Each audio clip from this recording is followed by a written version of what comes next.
There are moments in history where a single event, a solitary action, could reshape the entire galaxy.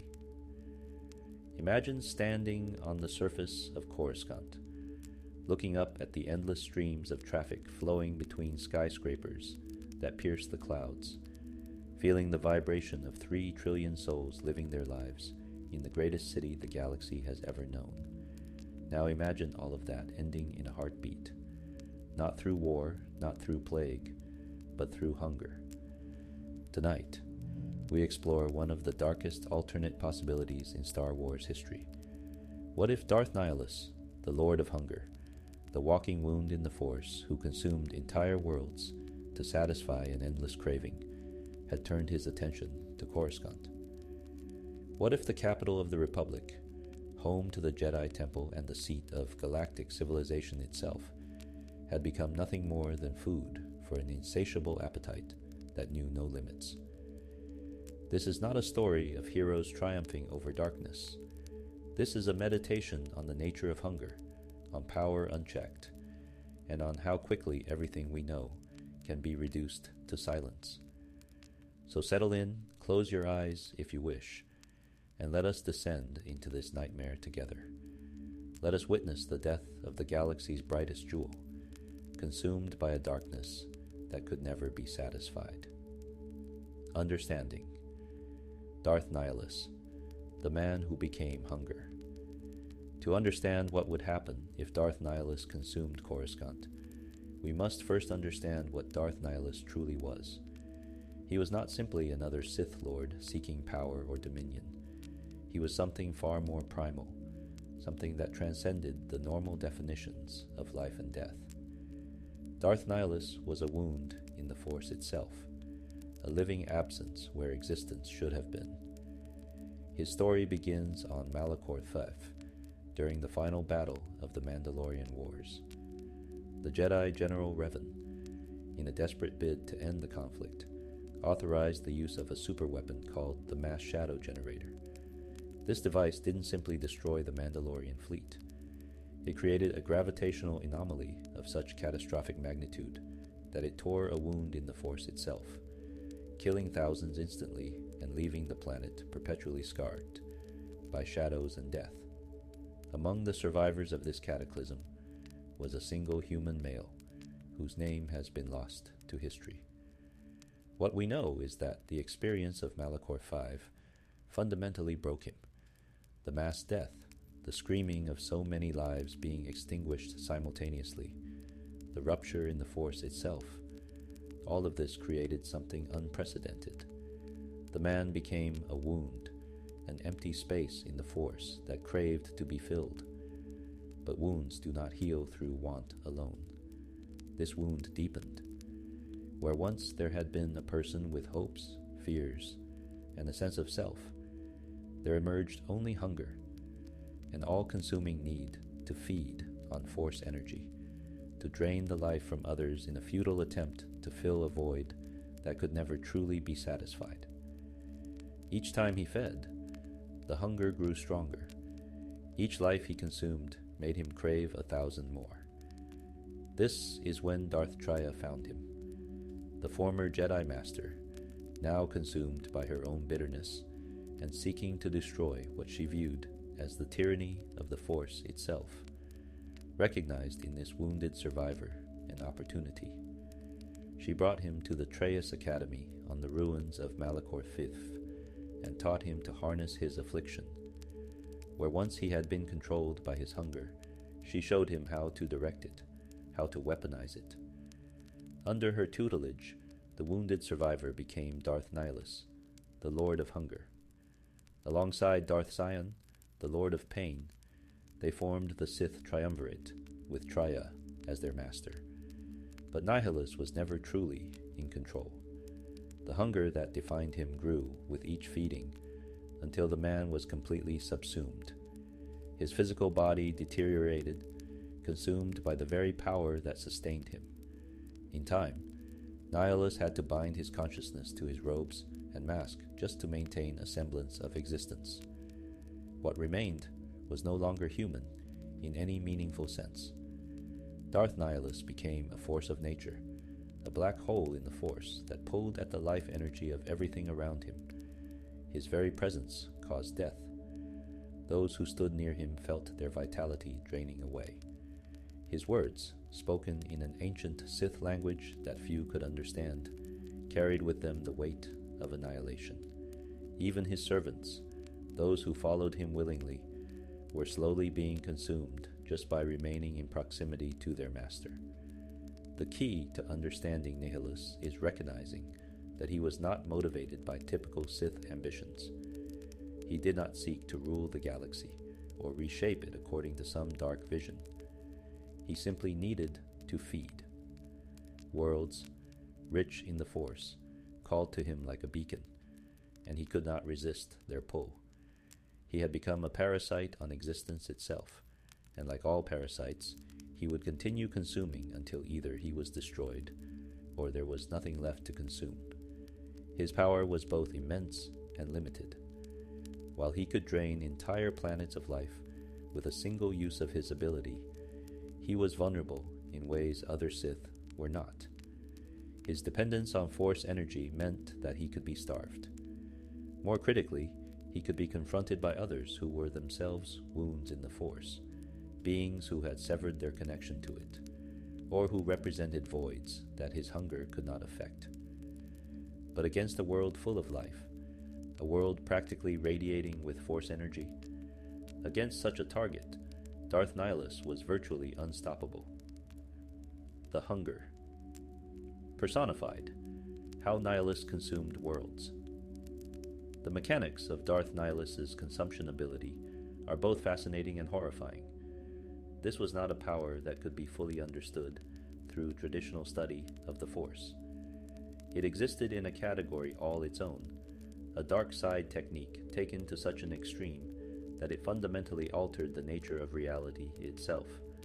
At its core, Nihilus's ability was an advanced and corrupted form of Force drain.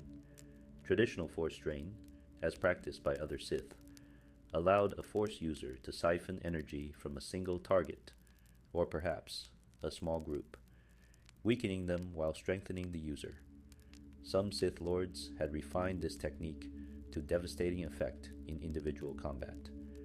But what Nihilus possessed was something exponentially more powerful and infinitely more destructive.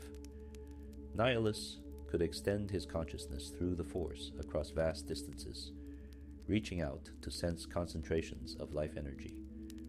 Once he identified a target world, he would position his flagship, the Ravager, in orbit and enter a deep meditative state. From this trance, he would unleash his hunger. The process was not instantaneous, though it was devastatingly quick by any reasonable measure.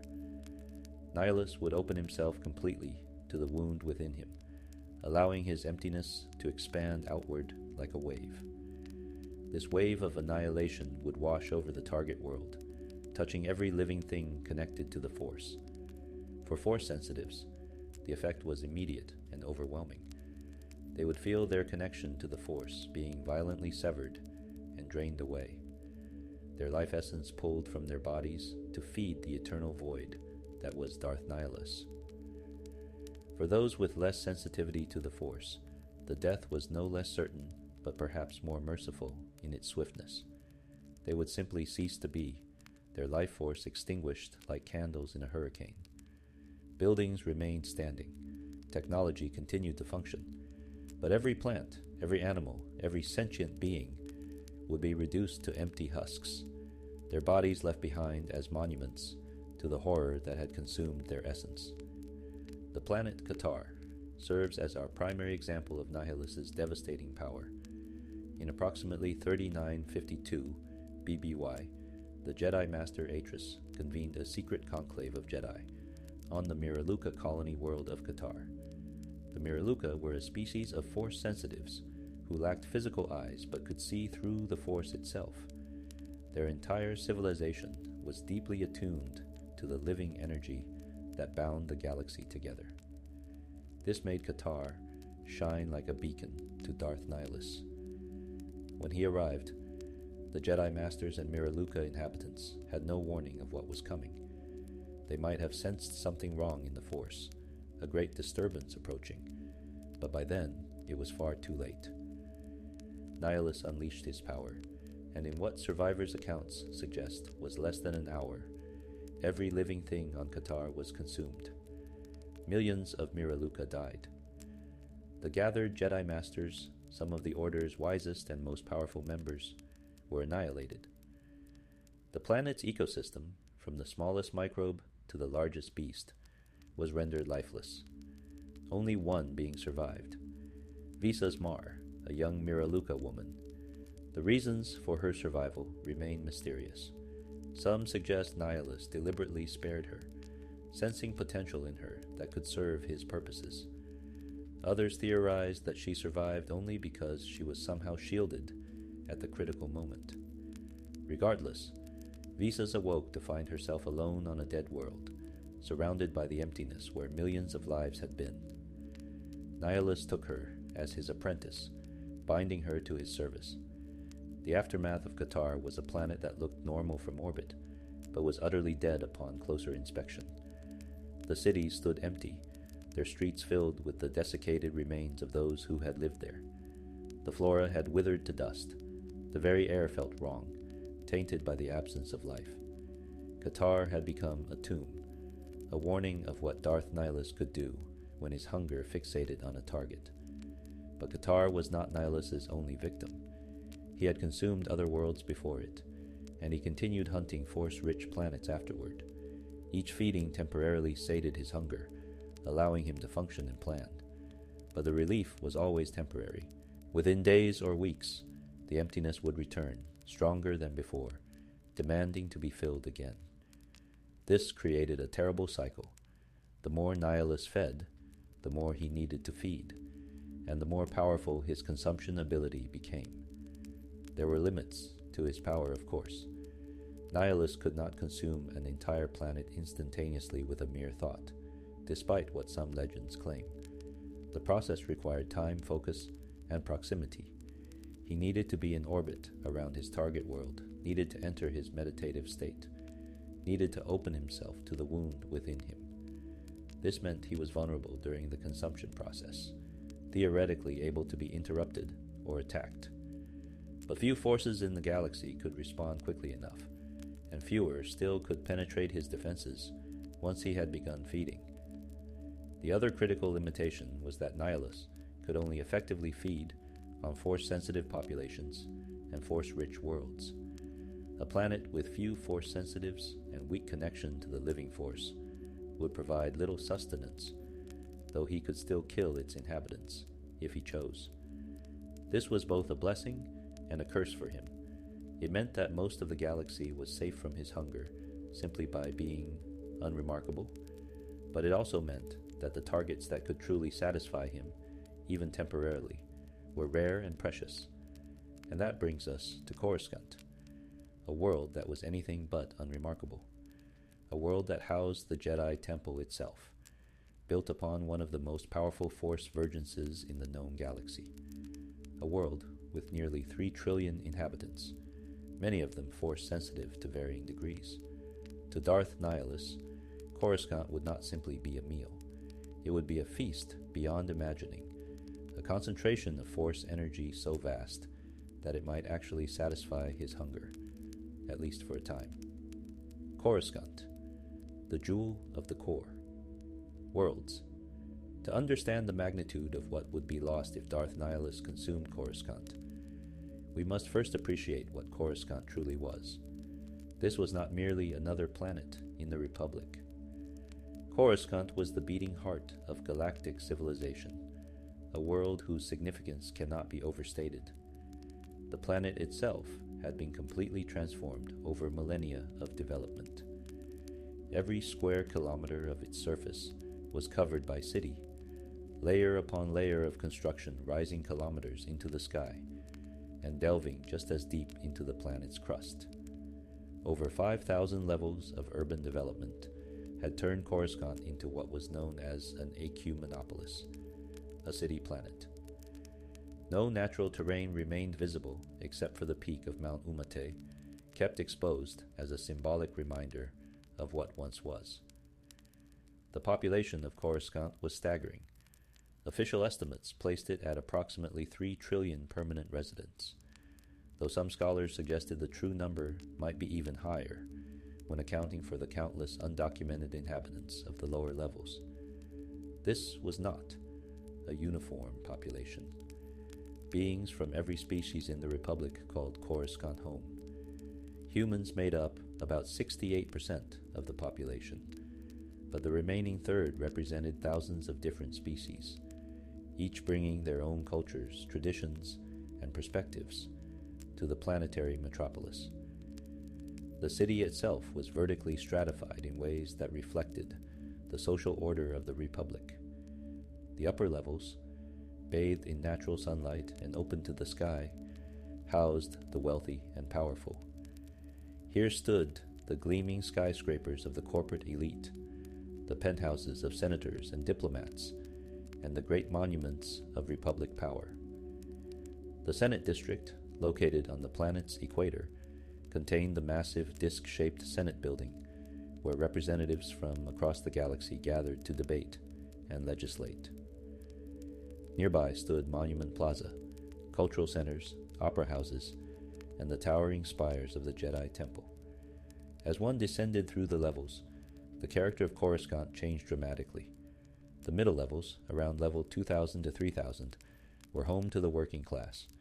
Here you would find factories, markets, residential complexes, and the infrastructure that kept the upper levels functioning. Sunlight rarely reached these areas, filtered through layers of construction above, and artificial lighting maintained a perpetual twilight. The people here lived decent lives by galactic standards, but existed in the shadow of the privilege above them. The lower levels, particularly those below level 1000, were another world entirely. These depths rarely saw any natural light. Crime flourished in the darkness, with criminal syndicates controlling vast territories. Beings lived in desperate poverty, squatting in abandoned structures or working illegal jobs just to survive. The Coruscant security force maintained only a minimal presence in the lowest levels, effectively ceding control to gang leaders and crime lords. Strange creatures adapted to life in perpetual darkness hunted through the mechanical canyons, and urban legends spoke of horrors lurking in the deepest, most forgotten levels, where no light had shone in millennia. But the level that mattered most for our exploration was the surface level, or more specifically, what stood upon the sacred spire, the Jedi Temple. This massive ziggurat-shaped structure dominated the skyline of the Senate District, its 5 distinctive spires reaching toward the sky, like fingers stretching toward enlightenment. The temple had stood for over 1,000 years, rebuilt and expanded multiple times, but always maintaining its essential character as the heart of the Jedi Order. What made the temple's location even more significant was what lay beneath it. Long before the Jedi built their sanctuary, the Sith had constructed a shrine on this exact spot. The location was a Force Vergence, a place where the power of the Force concentrated naturally, creating a nexus of energy.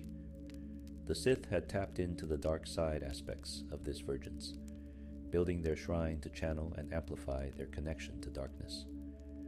When the Jedi later conquered Coruscant, they deliberately built their temple over the Sith shrine, believing they could cap its dark energies and transform the site into a beacon of light. For thousands of years, they succeeded, or so they believed. The temple became a place of learning, meditation, and training. The Jedi archives housed the accumulated wisdom of countless generations. Young Force sensitives from across the galaxy came here to learn the ways of the Force and train to become Jedi Knights. But the dark side energy was never truly eliminated. It seeped upward constantly, a slow leak from the depths that the Jedi worked continuously to contain and purify. During the High Republic era, the Jedi had regularly performed rituals to cleanse dark side artifacts, using the Vergence beneath the temple. By the time of the Clone Wars, however, these purification rituals had ceased. Some Jedi Masters quietly worried that the ancient Sith shrine's influence might be stronger than they admitted, that the darkness below was gradually corrupting the light above. The Force Vergence made the temple a place of extraordinary power. Jedi who meditated there found their connection to the Force enhanced. The Vergence allowed for deeper insight, stronger abilities, and clearer perception of the living Force. But this same concentration of power would also make it an irresistible target for someone like Darth Nihilus. To him, the Jedi Temple would appear as the brightest beacon imaginable, a concentration of Force energy so dense that it would pull at his hunger with irresistible force. Beyond the temple, Coruscant's importance to the galaxy extended in every direction. It was the political capital, where decisions affecting trillions across thousands of star systems were made daily. It was the economic heart, where the greatest concentrations of wealth and commerce flowed. It was a cultural center, home to the finest universities, museums, and artistic institutions in known space. The destruction of Coruscant would not simply mean the death of 3 trillion beings. It would mean the decapitation of galactic civilization itself. The Convergence. What draws Nihilus to Coruscant? In our alternate timeline, something must occur to draw Darth Nihilus's attention to Coruscant. Understanding what might cause this requires us to consider both the nature of his hunger and the political situation of the era in which he operated. During the period following the Jedi Civil War, when the Sith Triumvirate hunted the surviving Jedi, Nihilus and his companions operated with calculated purpose. Darth Traya, the Lord of Betrayal, orchestrated events from the shadows. Darth Sion, the Lord of Pain, led direct military actions and commanded Sith assassins. Darth Nihilus, the Lord of Hunger, sought out concentrations of Force energy to consume, particularly targeting worlds where Jedi had gathered in the hope of destroying the Order entirely. The Jedi, aware that they were being hunted to extinction, went into hiding. They scattered across the galaxy, avoiding contact with one another to prevent being tracked. Some retreated to remote outposts. Others disguised themselves among civilian populations. A few established secret enclaves on worlds they thought the Sith would never discover. The one place most Jedi avoided was Coruscant itself. The Jedi Temple on Coruscant had always been the obvious target for anyone seeking to destroy the Order. During this dark period, the Council made the difficult decision to evacuate most Jedi from Coruscant, leaving only a skeleton force to maintain the temple and the archives.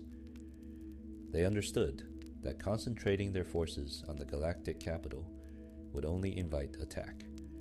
Better to disperse, to survive in hiding, and wait for the opportunity to rebuild. But let us imagine a different choice. Suppose that instead of scattering, a significant number of Jedi decided to make their stand on Coruscant. Perhaps they believed that the planet's defenses, its Republic fleet presence, and the symbolic importance of the temple would protect them. Perhaps they thought that gathering their strength in one place would allow them to mount a defense against the Sith Triumvirate. Or perhaps they were simply tired of running and chose to face their enemies on ground they considered sacred.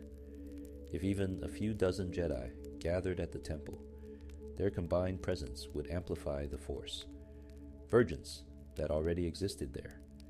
The temple's power would flare in the Force like a supernova, and Darth Nihilus, wherever he was in the galaxy, would feel it. His hunger would recognize that beacon for what it was, the greatest concentration of Force energy available, a feast that could finally satisfy the void within him. Alternatively, Nihilus might have been drawn to Coruscant through more calculated means.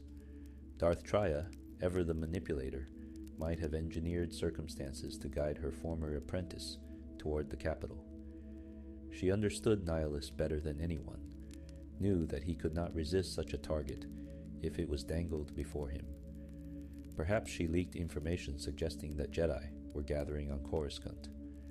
Perhaps she arranged for Nihilus to intercept communications that led him to believe the temple held something he needed.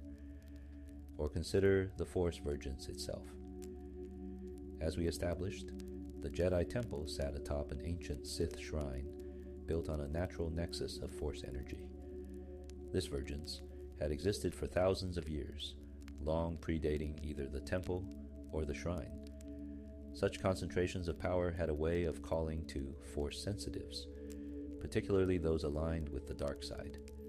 For Darth Nihilus, who could sense Force energy across star systems, the Coruscant Virgins would always have been present in his awareness, a constant temptation at the edge of his perception. What might have prevented him from acting on that temptation earlier? Perhaps the sheer political power of Coruscant gave him pause. The Republic fleet maintained a significant presence in the Coruscant system. Attacking the capital directly would bring down the full military might of the Republic upon the Sith triumvirate. Even for beings as powerful as Nihilus, Sion, and Traya, such attention could prove dangerous. But if the Republic was weakened, distracted, or in disarray, the equation changed. Suppose a significant military crisis drew the Coruscant fleet away to defend critical systems elsewhere. Suppose political infighting in the Senate prevented a coordinated response to threats. Suppose the Republic was simply too focused on other problems to recognize the danger approaching their capital until it was too late. In our scenario, let us imagine that all these factors align. A group of Jedi, perhaps 30 or 40 masters and knights, decide to convene at the temple for a critical meeting about how to combat the Sith triumvirate. Their gathering amplifies the temple's presence in the Force, making it shine like a beacon. Simultaneously, a military crisis, perhaps an attack by Sith forces on a key world in the Mid-Rim, draws most of the Coruscant defense fleet away from the capital, and Darth Nihilus, eternally hunting for his next feeding, senses the opportunity. The Lord of Hunger turns his flagship, the Ravager, toward the core worlds. He travels through hyperspace, drawn by the promise of satisfaction, by the possibility that this feast might finally be enough to fill the emptiness within him. He approaches Coruscant undetected, or perhaps detected too late for effective response. The Ravager drops out of hyperspace at the edge of the Coruscant system, and Nihilus opens his senses to the world below.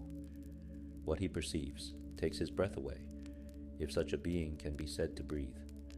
3 trillion lives, each one a spark of Force energy, and at the center, burning so bright it is almost painful to perceive, the Jedi Temple with its vergence of concentrated power and its gathering of Force sensitives. This is not simply a target. This is everything Nihilus has ever hungered for, concentrated in one place, and so he reaches out with his power, preparing to feed. The Ravager emerges from hyperspace, like a nightmare taking form. This massive interdictor-class cruiser should not exist in its current state. It was crippled during the Battle of Malachor Fath, its hull torn open, systems failing, structural integrity compromised to the point where it should have broken apart years ago. But Darth Nihilus holds it together through sheer force of will, using the Force to bind the broken pieces into a semblance of wholeness. The ship itself has become an extension of its master, damaged, sustained by dark power, more revenant than vessel. Aboard the Ravager, the crew goes about their duties in near silence. These servants of Nihilus move like shadows, their eyes vacant, their movements mechanical. They have been slowly consumed by proximity to their master, their life force leaching away day by day, leaving them as hollow shells animated more by the residual will of Nihilus than by any spark of their own existence. They do not speak unless necessary, and when they do, their words are whispers, devoid of emotion or personality. In the heart of the ship, in a chamber saturated with dark side energy, Darth Nihilus sits in meditation. His mask, That haunting white visage marked with red striping conceals the truth that there is nothing human left beneath it. His robes hang on a frame that may no longer contain flesh and bone in any conventional sense. What keeps Darth Nihilus functioning is the hunger itself, the wound that has consumed the man, and now wears his identity like clothing. As the Ravager enters the Corruscant system, Nihilus opens his awareness to the planet below. The sensation that washes over him is overwhelming. He has fed on worlds before, has consumed millions, but nothing has prepared him for this. Coruscant burns in his perception like a star. Its 3 trillion inhabitants, creating a bonfire of life energy that calls to his hunger with irresistible force. And there, shining even brighter than the planetary population, blazing like a second sun, is the Jedi Temple. The Force virgins beneath it, amplified by the gathering of Jedi Masters, creates a beacon so powerful that Nihilus can taste it across the void of space. This is what he has craved without knowing it, what his hunger has sought through every feeding that left him still empty.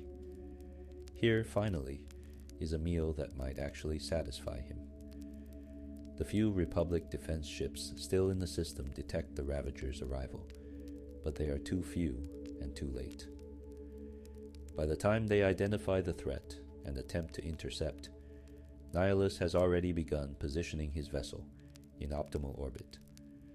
The Republic ships send distress signals, calling for reinforcements, but the main fleet is systems away, engaged in responding to what Nihilus and his companions now realize was likely a deliberate diversion. On Coruscant's surface, a handful of Jedi sense the approaching darkness. In the Jedi Temple, masters who were deep in meditation suddenly find themselves pulled from their trance by a disturbance in the Force, unlike anything they have experienced.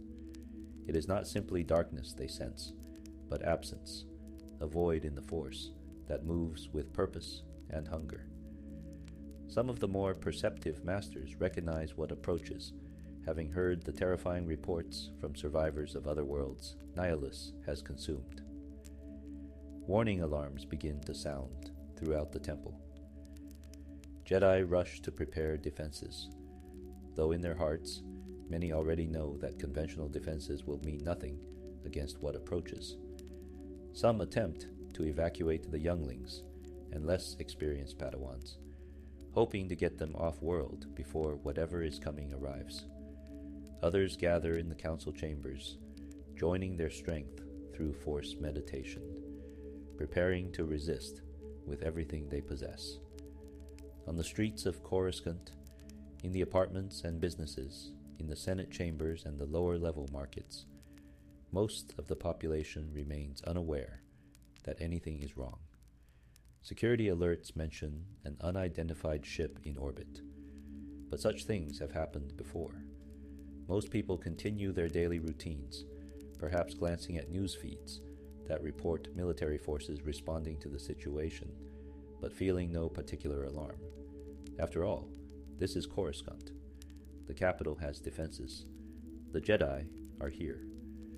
What could possibly threaten the heart of the Republic? In orbit, Darth Nihilus begins his meditation. He reaches out with his consciousness, extending his awareness through the Force until it encompasses the entire planet below. He touches the web of life that covers Coruscant from pole to pole, feels the vast ocean of Force energy represented by 3 trillion living beings. And then, slowly, deliberately, he opens the wound within himself. The hunger that defines Nihilus pours forth like water breaking through a dam. It extends from the Ravager down toward the planet's surface, an invisible wave of annihilation that begins to touch the uppermost levels of the city. And where it touches, life begins to die. The effect is not instantaneous across the entire planet. Coruscant is too vast, its population too immense, for even Darth Nihilus to consume it all in a single moment. Instead, the consumption begins in waves, radiating outward from the point of strongest connection, the Jedi Temple. In the temple itself, the effect is immediate and catastrophic. The Jedi Masters who had gathered there, attempting to pool their strength to resist, are the first to feel Nihilus's power. They sense their connection to the Force being violently severed, ripped away with such force that the spiritual agony overwhelms even their Jedi training. Some cry out. Others simply collapse where they stand. Within minutes, every Force sensitive in the temple complex has been drained of their essence. The younglings, innocent children who had only begun their training, die without understanding what is happening to them. Padawans fall beside their masters. Jedi Knights who had survived countless battles discover that their lightsabers and combat skills mean nothing against an enemy who simply erases the very foundation of their existence. The temple guards, those anonymous sentinels who had stood watch for generations, crumble to the ground, their ceremonial masks clattering against stone floors as empty shells fall from within. But the Jedi are only the beginning. The Force virgins beneath the temple, that ancient nexus of power that has existed since before recorded history, provides Nihilus with a direct channel to feed. Through this virgence, his consumption ability accelerates and amplifies. The wave of death spreads outward from the temple in an expanding circle. In the Senate district, senators and diplomats collapse in the middle of debate. Security forces find themselves surrounded by bodies, unable to understand what plague or weapon could kill so quickly and so thoroughly. In the entertainment districts, crowds of beings enjoying an evening out simply stop moving, their bodies left standing for a moment before falling. Parents die holding their children. Lovers die in each other's arms. Business dealings end mid-transaction as both parties cease to exist. The consumption spreads through the upper levels first, those areas closest to the sky and to the source of the attack. But it does not stop there. Nihilus's hunger reaches down through the layers of Corruscant, like roots seeking water, penetrating through level after level. The wave of death descends through the city planet, touching level 4,000, then 3,000, then 2,000, killing as it goes. For the inhabitants of the lower levels, there is no warning at all. The affluent on the surface might have heard alarm sirens or seen news reports before dying. Those in the depths only experience sudden, inexplicable death. In the industrial sectors on level 2,500, factory workers collapse at their stations. In the residential levels, around 1,500, families simply cease to be. Even in the darkest depths, where criminals and desperate beings eked out existence in perpetual twilight, the wave reaches down to claim them. Some beings die more slowly than others. Those with even slight force sensitivity, even if untrained and unaware of their potential, are consumed more quickly and thoroughly. The completely force-blind last marginally longer, their deaths coming seconds or minutes after those around them. But the result is inevitable for all. Rich or poor, criminal or citizen, human or alien. None of it matters to the hunger of Darth Nihilus. The interesting exception is technology. Droids continue to function, their photoreceptors recording the horror around them without understanding. Computer systems maintain their operations. Security cameras capture footage of beings falling dead for no apparent reason. Vehicles, lacking organic pilots, crash or go into autopilot mode. The vast infrastructure of Corruscant, the machines and programs and automated systems that keep the city planet functioning, all continue their programming even as every living thing around them dies. This creates a surreal scene. Traffic lights continue their cycles on streets filled with crashed speeders and bodies. Advertisements play on massive screens overlooking plazas where thousands lie dead.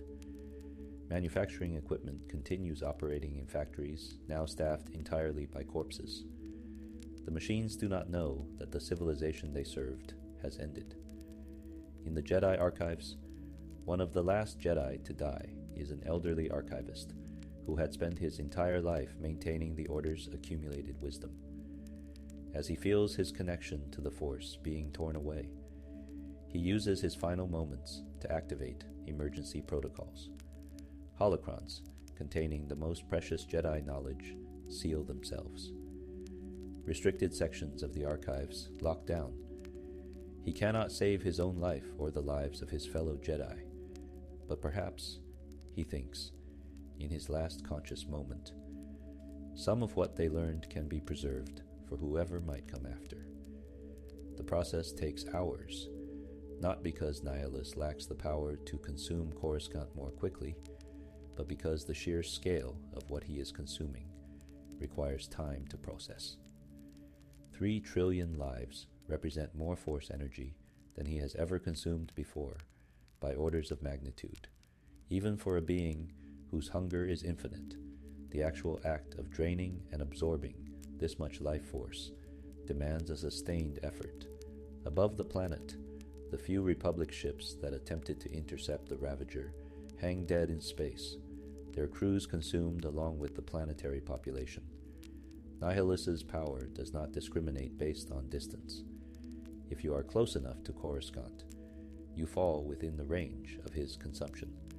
The Jedi Temple's fall, the Virgins, consumed. The Jedi Temple deserves special attention in our exploration, for its consumption represents not just the death of Jedi and the destruction of their order, but the elimination of one of the most significant Force nexuses in the galaxy. As we discussed earlier, the temple was built upon the ruins of an ancient Sith shrine, which itself had been constructed on a natural force vergence.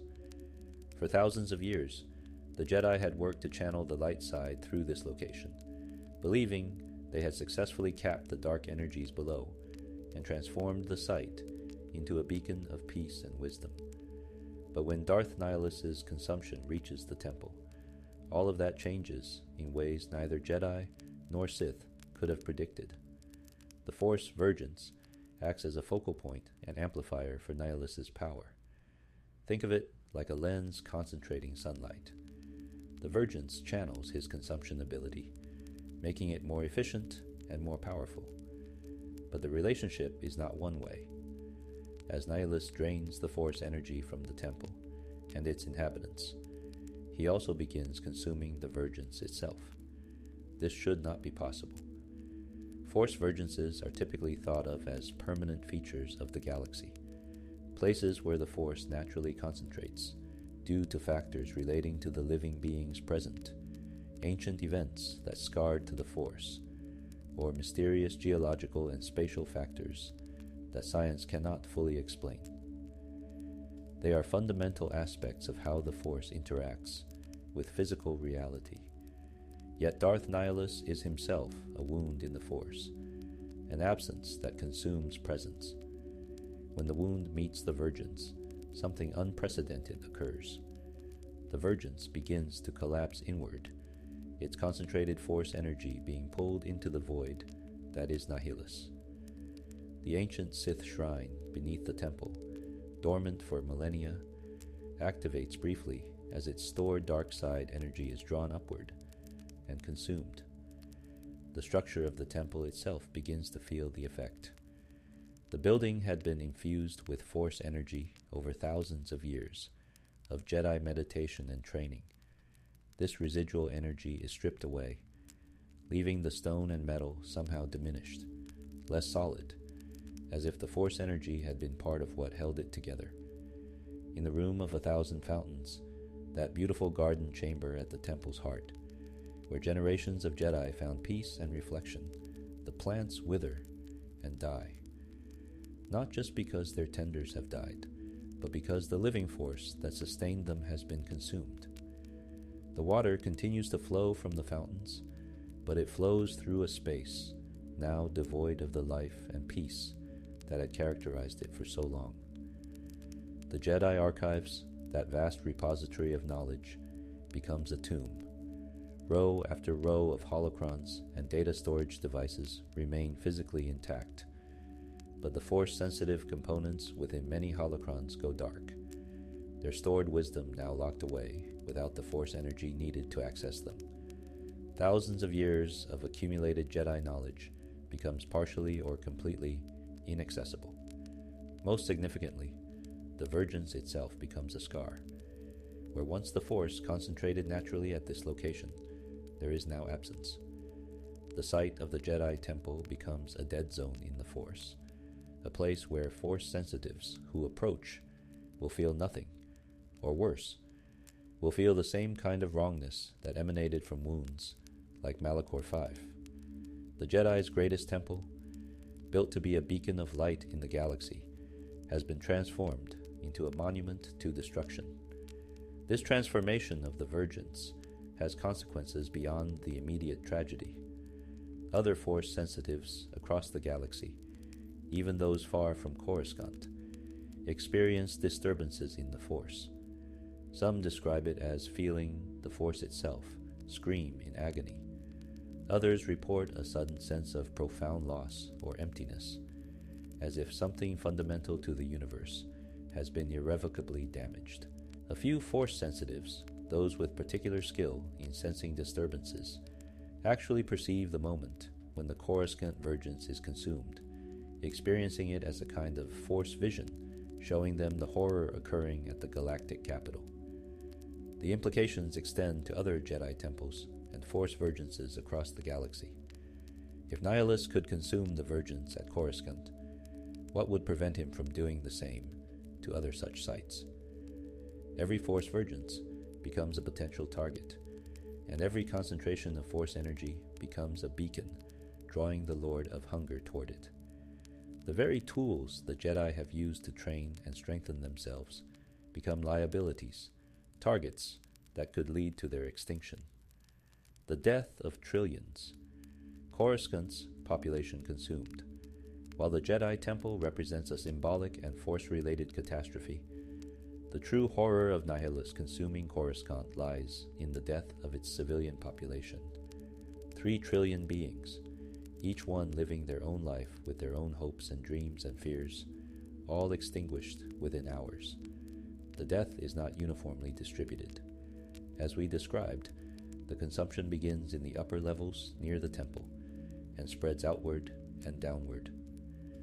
This means that certain areas of Coruscant die before others, creating brief windows where some populations are aware that something catastrophic is happening, even if they cannot comprehend what.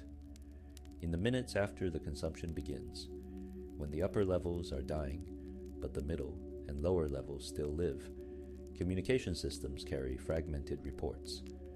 Emergency broadcasts speak of massive casualties, of plague or attack, of urgent needs for medical response. But the responders die before they can arrive. The living receiving the messages find themselves increasingly isolated as the communications grow more desperate, and then simply stop.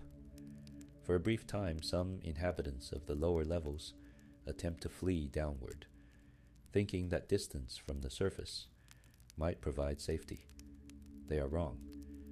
Nihilus's hunger penetrates through every level of Coruscant, following the presence of life wherever it tries to hide.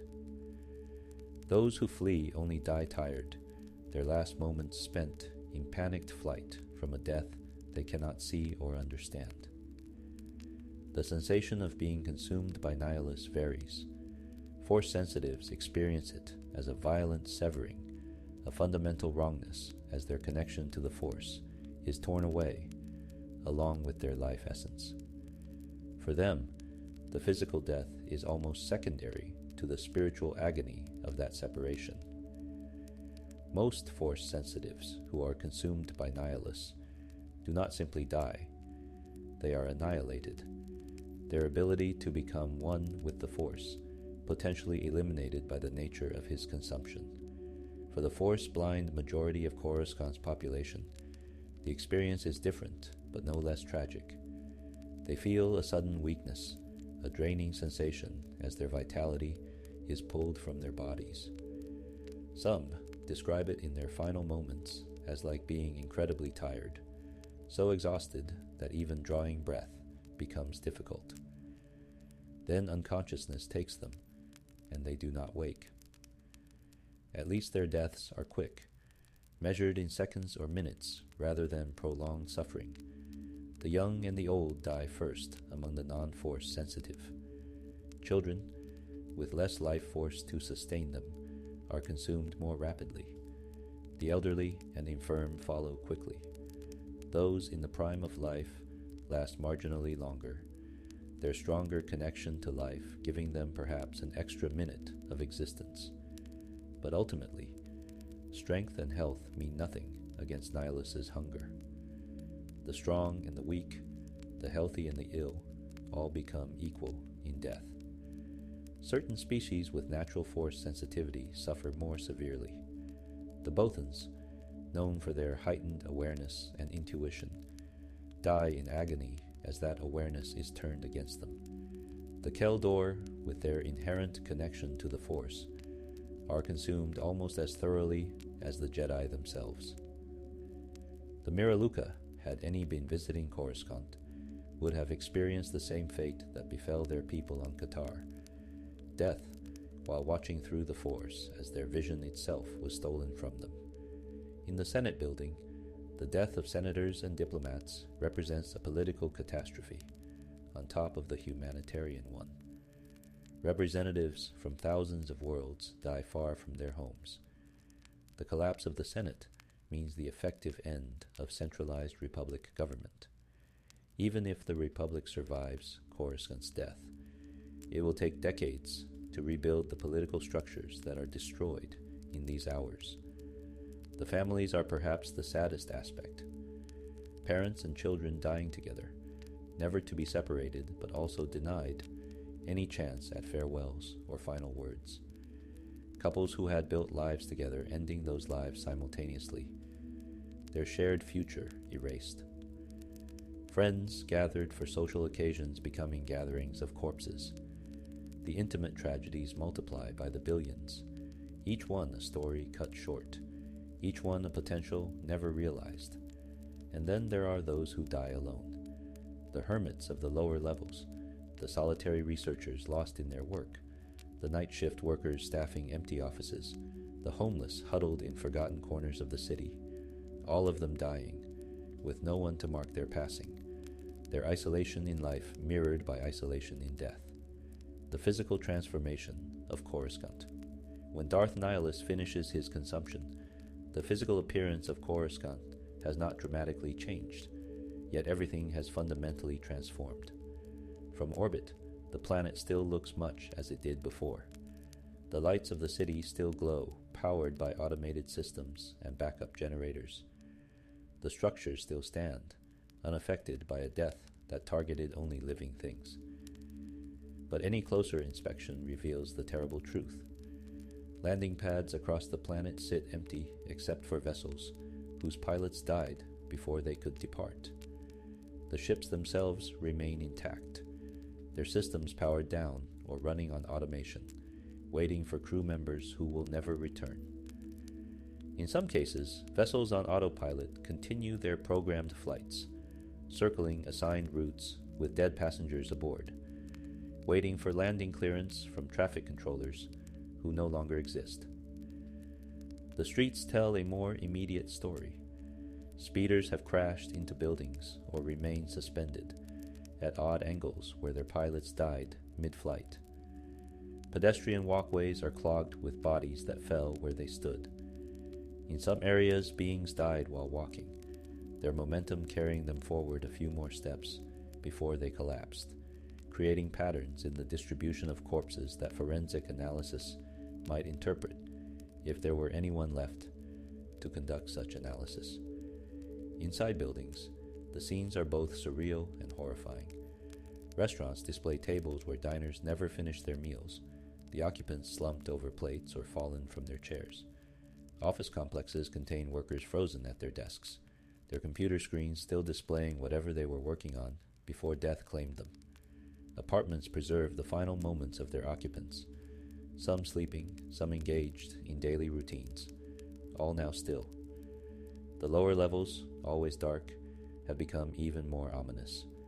Without living maintenance crews, systems begin to fail gradually. Emergency lighting flickers and dies.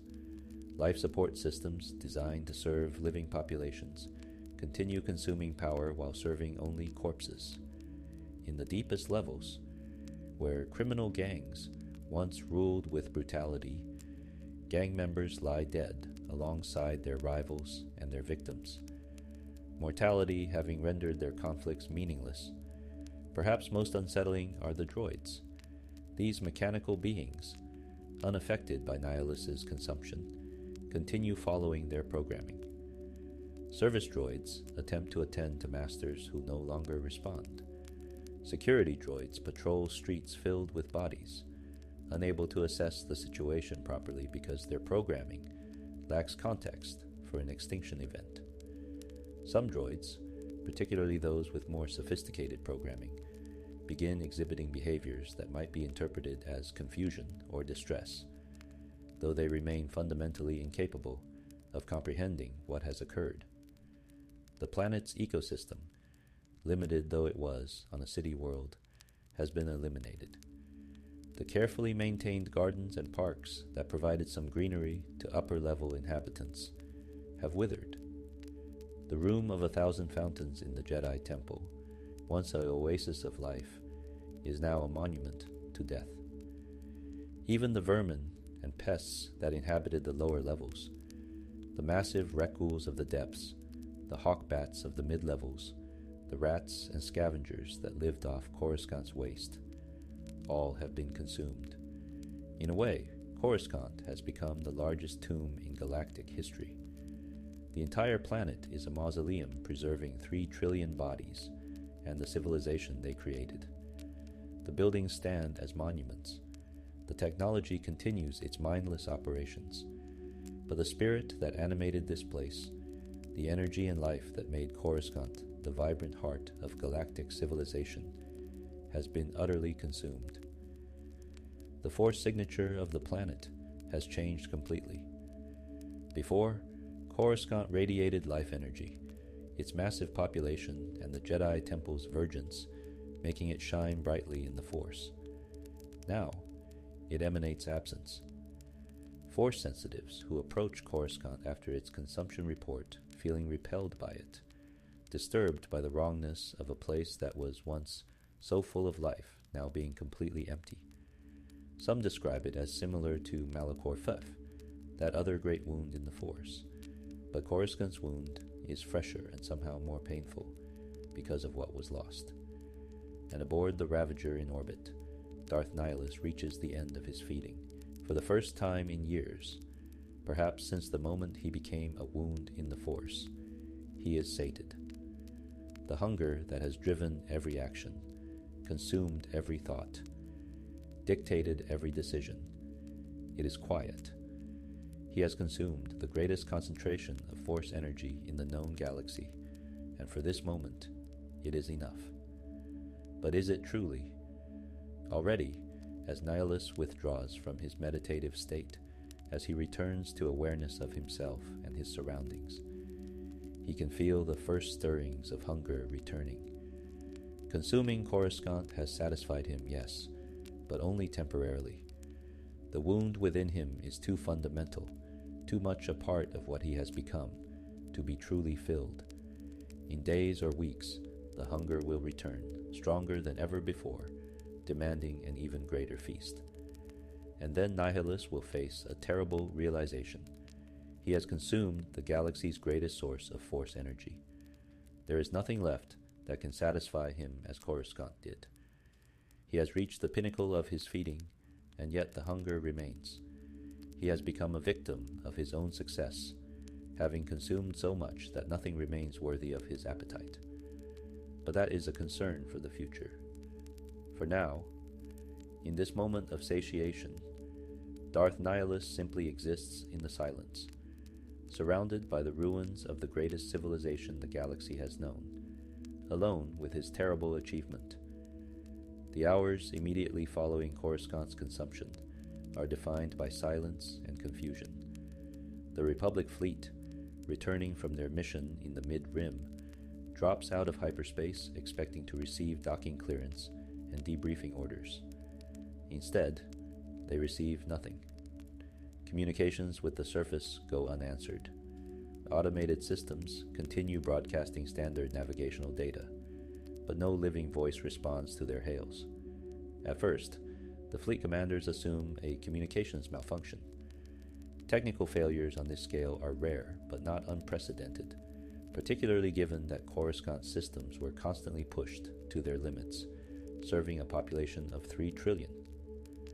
They dispatch scout ships to investigate and establish visual confirmation of the situation on the ground.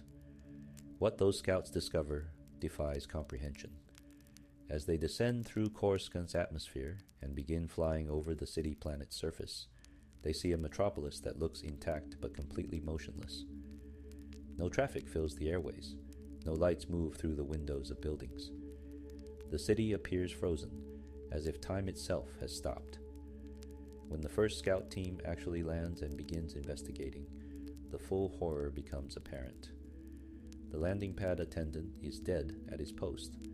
The customs officials are dead in their offices. The security checkpoint staff are dead at their stations. As the scouts venture into the city proper, they find bodies everywhere. In the streets, in buildings, in vehicles. 3 trillion corpses preserved in the moments of their death. The initial reports transmitted back to the fleet are disbelieved. How could everyone on Coruscant be dead? What weapon could cause such devastation while leaving the physical infrastructure intact? Some fleet officers suggest a biological weapon or a chemical attack, but the dead show no signs of disease or poisoning. Others propose a technological attack that somehow disabled organic neural functions, but no mechanism for such a weapon has ever been theorized, let alone developed. It takes several days before Force-sensitive members of the fleet begin reporting what they sense from the planet. They describe Coruscant as a wound in the Force, an absence where life should be. They speak of feeling physically ill as they approach the planet, of experiencing sensations of wrongness and spiritual nausea. Some Jedi among the fleet report disturbing Force visions, showing them glimpses of what occurred, a hunger descending from above, consuming everything it touched. These reports help the Republic leadership begin to understand what happened, but understanding brings no comfort. If Darth Nihilus consumed Coruscant, if the being known as the Lord of Hunger has the power to eliminate the entire population of the galactic capital in a matter of hours, what hope does the Republic have of stopping him? What world is safe if Coruscant itself could fall? The decision is made to evacuate the fleet from the Coruscant system. The planet is declared under extreme quarantine, with no one permitted to land or approach except for specialized investigation teams equipped with the best available protection. Even these teams work in shifts, limiting their exposure to the disturbing Force presence that now emanates from the dead world. Initial recovery efforts focus on the Jedi Temple, hoping that some knowledge or artifact of sufficient importance survived to justify the risk of retrieval. What they find is devastation of a different sort. The physical temple stands, but it has been spiritually gutted. The Force virgins that once made the temple a place of power has been consumed, leaving a dead zone. The holocrons and archives remain physically intact, but many are inaccessible, their Force-sensitive components dark and unresponsive. One of the most disturbing discoveries is that the bodies do not decay normally. On most worlds, death initiates biological processes that recycle organic matter back into the ecosystem. But on Coruscant, something about the nature of the consumption has altered this process. The bodies remain in a state of preservation, not mummified or frozen, but simply arrested at the moment of death. Some researchers theorize that Nihilus consumed not just the life force, but something fundamental about the nature of life itself, leaving the physical forms in a kind of stasis. Droids present a unique problem. Many continued operating for days or weeks after the consumption, following their programming even though their masters were dead. Service droids attempted to wake unresponsive owners. Maintenance droids continued performing their tasks in empty buildings. Security droids maintained their patrols through streets filled with corpses. Eventually, most ran out of power or encountered technical failures that could not be addressed without living maintenance crews, but their recordings provide the most complete documentation of the immediate aftermath. The Republic makes the difficult decision to abandon Coruscant as the galactic capital. The symbolism is devastating, admitting that the heart of Republican government and civilization cannot be reclaimed. But the practical reality allows no other choice. The planet is uninhabitable, not because of physical damage, but because of the spiritual scar that now marks it. Even if populations could be relocated to Coruscant, the presence of 3 trillion dead and the wound in the Force would make it psychologically unbearable for most beings to live there. Galactic consequences, the Republic reels. The destruction of Coruscant sends shockwaves through the Republic that extend far beyond the immediate death toll. This is not simply the loss of 3 trillion people, though that alone would be catastrophic. This is the elimination of the central organizing principle around which galactic civilization has been structured for thousands of years. The immediate political chaos is severe. With the Senate destroyed and most senators dead, the Republic government effectively ceases to exist. Thousands of star systems suddenly find themselves without representation or clear governmental structure. Some maintain that the Republic continues to exist, and emergency protocols should be followed to reconstitute the Senate at a new location. Others argue that the Republic died with Coruscant, and new political structures must be created from scratch. Regional governors and sector authorities, previously subordinate to centralized Republic control, find themselves wielding unprecedented autonomy. Some attempt to maintain stability in their regions and await instructions from whatever authority manages to reconstitute itself. Others see opportunity in the chaos and begin consolidating local power, establishing what amount to independent fiefdoms. A few truly far-sighted governors begin forming regional alliances with their neighbors, understanding that some form of cooperation will be necessary to prevent complete collapse. The economic disruption is equally severe. Coruscant was not only the political capital, but also the financial heart of the Republic. Major banking institutions, trade organizations, and corporate headquarters were located there.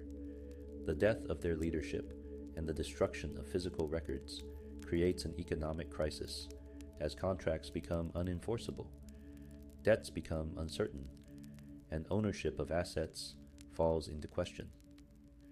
Some worlds find themselves unable to import necessary goods because the trading companies they dealt with have ceased to exist.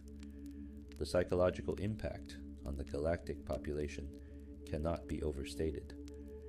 Coruscant represented permanence and stability. It had been the capital for millennia, surviving countless wars and crises. If Coruscant could be destroyed so completely and so quickly, what was safe?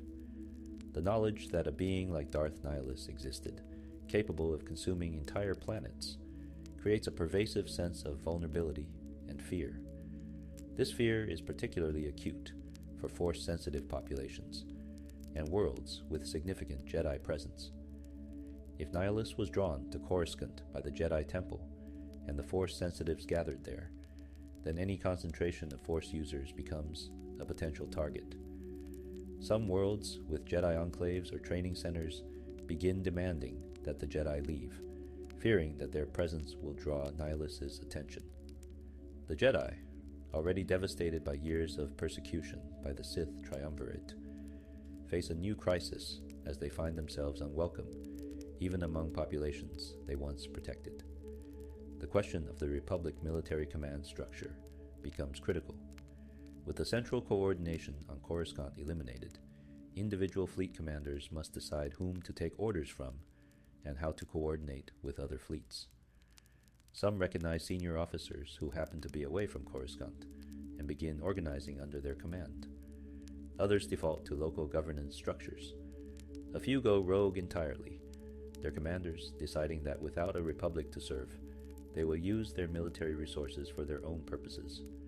Several systems take advantage of the chaos to settle old grudges or pursue territorial ambitions. Without the Republic fleet able to coordinate a response, disputes that would previously have been mediated through the Senate now escalate to armed conflict. Border skirmishes break out as systems test whether anyone will enforce previous agreements. Piracy increases dramatically as criminal organizations recognize that law enforcement has become fragmented and ineffective. The core worlds, those systems closest to Coruscant and most integrated into Republic infrastructure, suffer most acutely from the capital's destruction. They had optimized their economies and governance structures around their proximity to Coruscant, assuming quick access to central authority and markets. Now that assumption has been shattered, and they must rapidly adapt to a reality where they are no more privileged than rim worlds. Conversely, some outer rim territories find the destruction of Coruscant oddly liberating.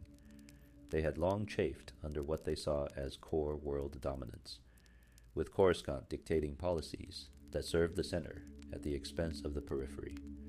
While they did not wish death upon Coruscant's population, they see opportunity in restructuring galactic governance without the automatic assumption of core world primacy. Refugee populations present another crisis. When Coruscant was destroyed, millions of beings from other worlds who were visiting the capital for business, tourism, or governmental purposes died, along with the permanent population. Their home worlds now face the task of dealing with grieving families, processing deaths that occurred far from home, and handling estates and affairs that may have been entirely centered on Coruscant. The scale of the disaster means that almost every major world in the Republic has lost some of its citizens, creating a galaxy-wide community of mourning. Nihilus transformed, the paradox of ultimate consumption.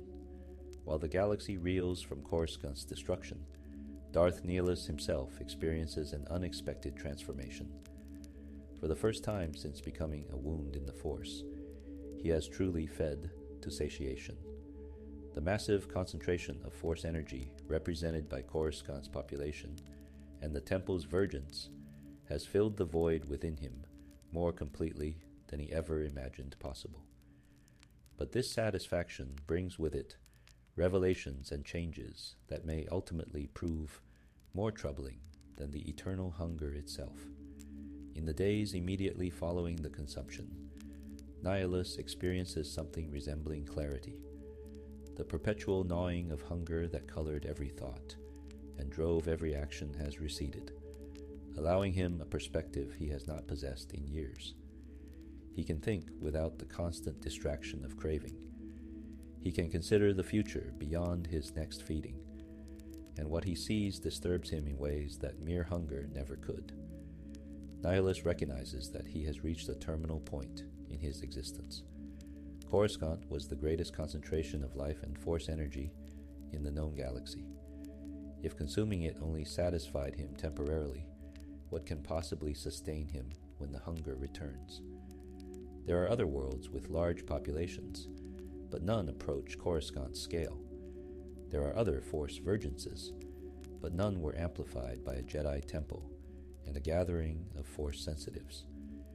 He has effectively consumed the apex of what the galaxy can offer, and yet his fundamental nature remains unchanged.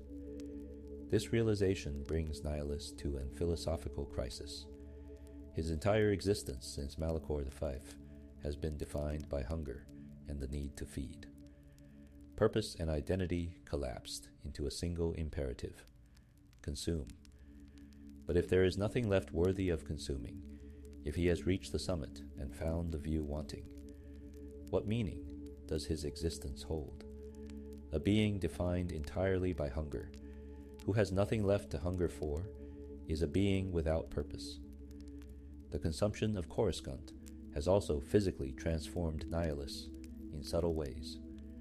The sheer quantity of Force energy he absorbed has strengthened him beyond his previous limits. His ability to manipulate the Force has increased. His connection to the dark side has deepened. But this power comes at a cost. The wound that defines him has also expanded, become more fundamental to his nature. If before he was a wound wearing a man's identity, he is now barely distinguishable from the wound itself. The last vestiges of humanity that might have remained are being consumed by his own power. Additionally, the consumption has created a connection between Nihilus and Corruscant that will persist. The planet is now marked by his presence, transformed into a reflection of what he is, an absence, a void. When Nihilus reaches out through the Force, he can sense Coruscant as an echo of himself, a permanent scar on the galaxy that broadcasts his nature to any Force-sensitive who encounters it. This connection works both ways. Parts of what Coruscant was remain within Nihilus, fragments of 3 trillion lives absorbed into the void, their echoes perhaps influencing him in ways even he does not fully understand. Some of the Jedi he consumed possessed knowledge and skills that have now become accessible to him in fragmentary ways. He finds himself with intuitive understanding of lightsaber forms he never learned, awareness of Force techniques he never studied, memories that do not belong to him, but which he can access like faded dreams. The Jedi Masters who gathered at the temple, their wisdom and experience have not been completely annihilated. Fragments remain, absorbed into Nihilus and available to him in ways that feel almost like possession, in reverse. This influx of knowledge brings another disturbing realization. Through the memories of the Jedi he consumed, Nihilus begins to understand more clearly what he has become and what he represents. He sees himself through their eyes, not as a Sith Lord or even as a being, but as a catastrophe, a violation of the natural order. The Jedi philosophy emphasized the balance and interconnection of all life through the Force. Nihilus is the antithesis of this philosophy, a being who exists only by severing those connections and consuming what remains. The question of whether Nihilus experiences regret is complex. The hunger that drives him operates below the level of morality or ethics. He does not choose to be what he is, and stopping his consumption would mean his own death.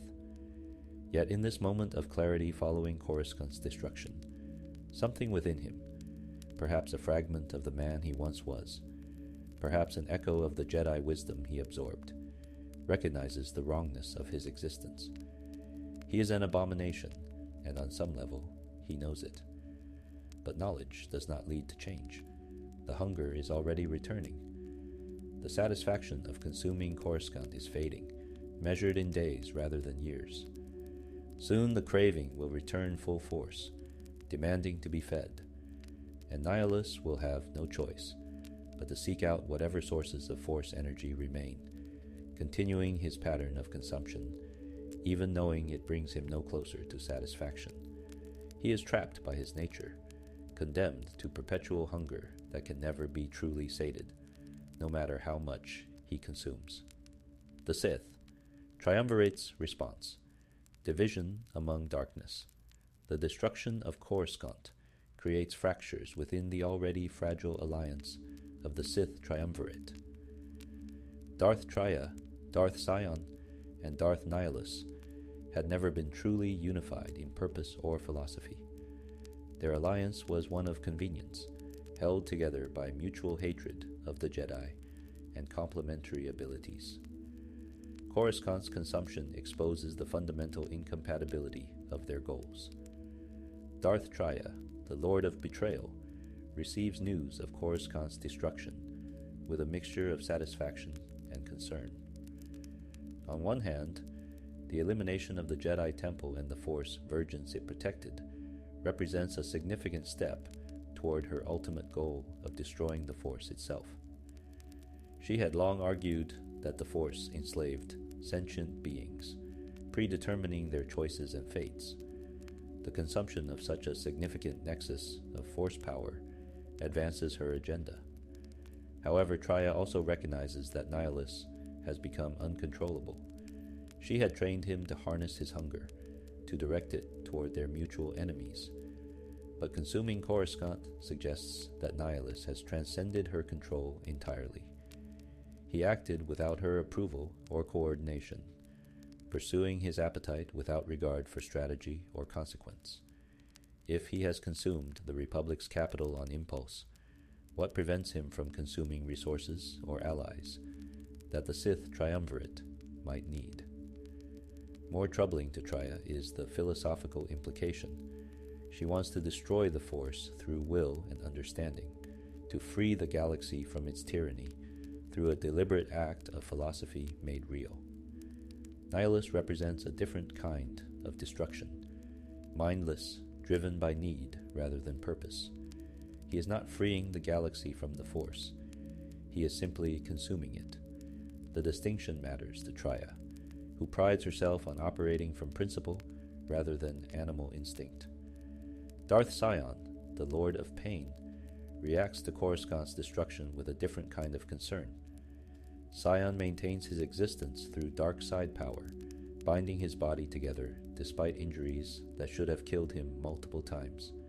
His constant physical agony has made him both incredibly dangerous and psychologically twisted. Where Traya sees philosophical problems with Nihilus's action, Sion sees a threat. If Nihilus can consume Coruscant, he has demonstrated power that exceeds Sion's own abilities. This creates a hierarchy problem within the triumvirate. Sion had assumed that while each lord possessed unique capabilities, they were roughly equal in overall power. Nihilus consuming the galactic capital challenges that assumption. Sion begins to fear that if Nihilus can consume 3 trillion beings at once, what prevents him from consuming Sion himself? The Lord of Hunger has become potentially dangerous, even to his allies. Additionally, Sion had relished the hunt for the Jedi. His war against the Order gave him purpose and direction for his pain, transforming random suffering into focused hatred. With the Jedi Temple destroyed and many Jedi consumed in Nihilus's feeding, the hunt has been significantly complicated. Scattered Jedi will be even more difficult to locate now, and the clear symbolic center of the Jedi Order has been eliminated. Sion sees this as Nihilus stealing his prey, taking away the targets that gave Sion's existence meaning. The tensions within the triumvirate reach a breaking point in the weeks following Coruscant's fall. Meetings between the 3 Sith Lords become hostile as old resentments surface and new suspicions emerge. Traya argues that they must focus on the larger goal of eliminating the Jedi Order and destroying the Force itself, insisting that Nihilus's impulsive consumption has jeopardized their careful planning. Sion advocates for killing Nihilus before he becomes an even greater threat, suggesting that the Lord of Hunger has outlived his usefulness.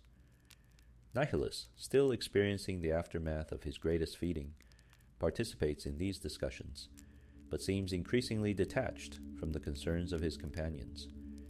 He has transcended their petty power struggles, having achieved something neither Traya nor Sion can match.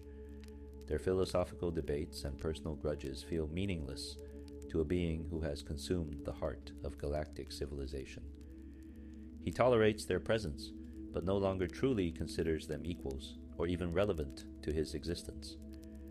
This division has practical consequences for the Sith war against the Jedi. Without unified direction, the Triumvirate's campaigns become uncoordinated. Sion continues hunting individual Jedi in small groups, but without Traya's strategic planning or the threat of Nihilus's consumption ability, the Jedi find it easier to evade or resist. Traya pursues her own agenda, seeking out Force wounds and gathering followers who share her philosophy. Nihilus withdraws from the active conflict, conserving his strength and waiting for the hunger to return. The Republic, in its weakened state, actually benefits from this Sith division. With the triumvirate no longer working in concert, the surviving Republic forces can focus defensive efforts more effectively. Some military commanders begin proposing offensive operations against Sith holdings, arguing that the enemy's disorganization creates opportunities that must be exploited despite the Republic's own weakened condition. Ironically, Darth Traya begins to see the Jedi exile, that unique individual who is herself a wound in the Force, as more important than ever. If someone like the exile, who has severed her connection to the Force and survived, could be found and understood, Traya might be able to use that knowledge against Nihilus. A being who is a void might be vulnerable to another void, might find nothing to consume when facing someone who has no Force energy to drain. This theory drives Traya to shift her focus from destroying the Jedi to finding and manipulating the exile. Alternative scenarios and philosophical implications. Before we conclude our exploration, we should consider what might have prevented Coruscant's destruction, or how events could have unfolded differently. These alternative scenarios illuminate both the contingencies of history and the nature of the threat Nihilus represented. One obvious alternative is that the Jedi might have detected Nihilus's approach in time to evacuate the temple and disperse the Force sensitives gathered there. If the beacon that drew Nihilus to Coruscant, the amplified Force vergence and gathering of Jedi, had been eliminated before his arrival, would he have still attacked? Perhaps. The planet's massive population still represented significant Force energy, but without the concentrated target of the temple, his consumption might have been less effective or taken longer, potentially allowing for defensive response or evacuation of at least some of the population. Another possibility involves the Republic fleet. If they had not been drawn away by the diversion, but remained in the Coruscant system, could they have stopped Nihilus? The military solution is uncertain. Nihilus's consumption ability did not require his direct presence on the surface. He operated from orbit, making him difficult to engage conventionally. However, if the fleet had recognized the threat quickly enough, they might have been able to destroy the Ravager before Nihilus completed his feeding, potentially interrupting the process and saving some portion of Coruscant's population. A more intriguing alternative involves the Jedi exile or other Force wounds. As we know from the canonical timeline, the exile was able to resist and ultimately defeat Nihilus, because she represented a void that his hunger could not affect. If such an individual had been present on Coruscant during the attack, they might have served as a kind of anchor or shield, creating a zone where Nihilus's power was neutralized. This would not have saved everyone, but it might have limited the consumption and prevented the complete death of the planet. The philosophical implications of Nihilus consuming Coruscant extend beyond the practical consequences. His action represents an extreme expression of what happens when desire becomes all-consuming, when a single need grows to dominate existence entirely. Nihilus is not simply hungry, he is hunger, the natural wanting that all beings experience, transformed into a cosmic force of annihilation. In this way, Nihilus serves as a dark mirror to the Jedi philosophy, where Jedi teachings emphasized letting go of attachment and desire, controlling one's wants to achieve harmony with the Force. Nihilus represents the opposite extreme, desire that has consumed the individual entirely, leaving nothing but want. He is the cautionary tale of what happens when one gives themselves over completely to a single impulse or need. The nature of Nihilus's power also raises questions about the Force itself. How can a wound in the Force exist? The Force is supposed to bind the galaxy together, connecting all living things. A wound suggests not merely an absence, but an active negation, a place where the Force is not just lacking, but opposed to itself. Some philosophers within the Star Wars universe might argue that Nihilus represents a necessary balancing force. If the Force pushes toward life and connection, Perhaps there must exist something that pushes toward death and separation, maintaining a kind of cosmic equilibrium.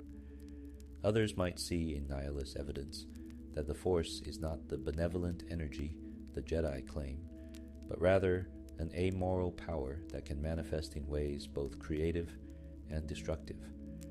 The same Force that creates life and enables compassion can also birth monsters like Nihilus. This suggests that the distinction between light and dark sides may be less fundamental than Jedi philosophy suggests, that the Force itself is beyond such categorizations. The consumption of Coruscant also raises questions about the nature of life and death. When Nihilus consumed the planet's population, did those beings simply cease to exist, or were they absorbed into him in some meaningful way? The fragments of memory and knowledge he gained from consumed Force sensitives suggest that something of the individual persists within the void, at least temporarily. This creates a disturbing possibility that being consumed by Nihilus is not true death, but rather a state of existence within nothingness, conscious but unable to escape or communicate, trapped within the hunger that consumed you. For Force sensitives in the Star Wars galaxy, the existence of Nihilus represents an existential threat beyond simple death. Jedi philosophy teaches that death is not the end, that one's consciousness can merge with the Force and potentially persist in some form. But consumption by Nihilus suggests a different kind of ending, not merging with the Force, but being severed from it, potentially eliminating the possibility of any afterlife or persistence. To be consumed by Nihilus might be to face not death, but annihilation, the ultimate and complete ending of existence. These philosophical questions would haunt Force-sensitive individuals across the galaxy in the aftermath of Coruscant's destruction. Every Jedi, every Force user of any tradition must confront the knowledge that there exists a being who can erase not just their life, but potentially their very essence. This knowledge fundamentally alters their relationship with the Force and with their own mortality. Conclusion: the silence of the heart. As we reach the end of our dark exploration, we must confront the ultimate question. What does it mean that this alternative history, this nightmare scenario, did not actually occur? In the canonical timeline, Darth Nihilus never consumed Coruscant. He was eventually defeated by the Jedi exile aboard the Ravager above Telos IV, his hunger proving to be his downfall when confronted by someone who represented the same kind of void he embodied. But the possibility existed. The power was there. A being capable of consuming entire planets did exist in the Star Wars galaxy, and Coruscant, the brightest beacon of life and Force energy, would have been a tempting target. That it did not happen is not evidence that it could not have happened. It is simply evidence that circumstances, choices, and chance aligned differently. In imagining Coruscant consumed, we have explored one of the darkest possibilities in Star Wars lore. We have witnessed the death of 3 trillion beings, the destruction of the Jedi Order's heart, and the effective collapse of the Republic.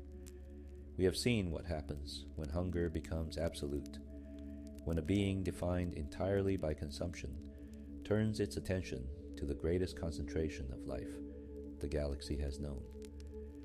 The silence that follows such destruction is perhaps the most terrible aspect. Coruscant, which should be filled with the sounds of traffic and conversation, commerce and debate, celebration and conflict, all of it reduced to silence. The empty buildings and streets stand as monuments, not to what was destroyed, but to what can never be rebuilt. You cannot reconstruct 3 trillion individual lives, each with their own stories and potentials. You cannot resurrect a civilization that took millennia to develop. Some losses are absolute. Yet even in this darkness, we find meaning. The nightmare of Coruscant consumed reminds us of the value of what we have, the importance of protecting what is precious before it is lost. It illustrates that hunger, whether literal or metaphorical, must be controlled or it will control us. And it demonstrates that the greatest threats are sometimes those that feed upon our greatest strengths, turning what makes us powerful into vulnerabilities. If you found this exploration meaningful, if it has given you something to contemplate as you drift off to sleep, I encourage you to like this video and subscribe to the channel. We explore the darkness of Star Wars lore, not to celebrate it, but to understand it, to find meaning in the shadows that make the light more precious. Thank you for joining me on this journey into one of the darkest possibilities in Star Wars history. May your dreams be more peaceful than the fate we imagined for Coruscant, and may you wake to a world still full of life and possibility. Until next time, may the Force be with you, and may no hunger ever consume it.